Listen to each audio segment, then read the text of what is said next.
Do you feel, even today, in our modern work environment, do you still carry things as a female leader that we don't see? Great question. I'm so happy you asked that, and it's so thoughtful. Yes, I carry so much, actually, that people don't see. It's interesting. I was at a dinner last night with about 6 women that was organized as sort of a working group type scenario where people could, in a confidential environment, talk about things that were bothering them and get feedback or thoughts from the group. And one of the things I shared is that I went to school in an all-girls environment for middle school and high school. Okay. It was like a secular school, small, private, about 45 girls in a class. And so for the formative years of my life, I was showing up every day, and in this particular environment where femininity was considered to be quite consistent with being strong. So, for example, I mentioned lacrosse was one of my sports growing up. Right.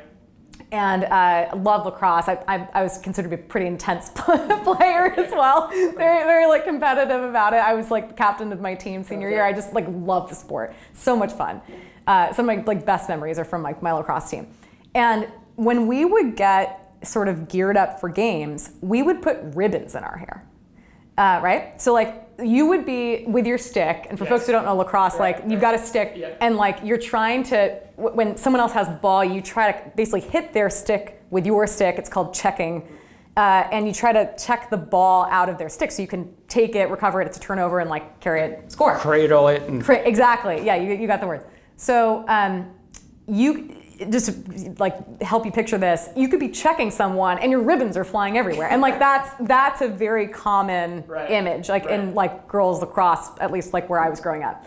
But in our modern day work environment, for me to come to work with the equivalent, an adult equivalent of a ribbon flying in my hair, it's just not common.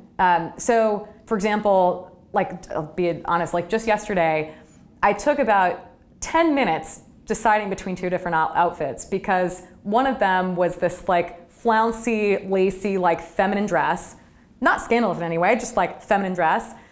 And on the other hand, I was thinking wearing a blazer with pants, because I was meeting with someone who I thought might react negatively to the feminine dress. Right. And it's a burden on me that it might seem small, but that kind of thing adds up all the time. When you're trying to be yourself and do all the great things that you need to in your job and pursue your dreams, and at the same time you're thinking about silly things is it okay for me to wear the thing that I really want to wear today? Wow. I'll give you another example actually from my dinner last night.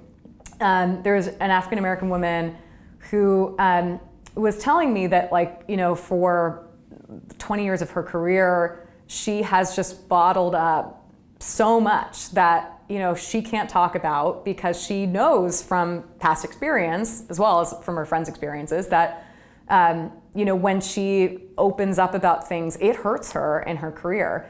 She was mentioning things and actually I'm ashamed that I didn't know this, but she was saying how when she goes into public restrooms, or even the office restroom where there's an automated faucet in the sink, and she'll wave her hand in front of it, the sensor doesn't recognize her hand in many cases because she's darker skin. And apparently, although I haven't looked it up, but I trust her, there are tons of YouTube videos showing a white person waving their hand in front of a sensor on a faucet, black person waving their hand, and it'll go on for the white person and not for the black person. And and I had no idea. But and of course, for her to raise that in a work environment and tell the office administrator, you need to replace the faucets, or come up with a better way of accessing water in the bathroom because I'm black and I can't access, that's a burden on her in a work environment that shouldn't exist. Right.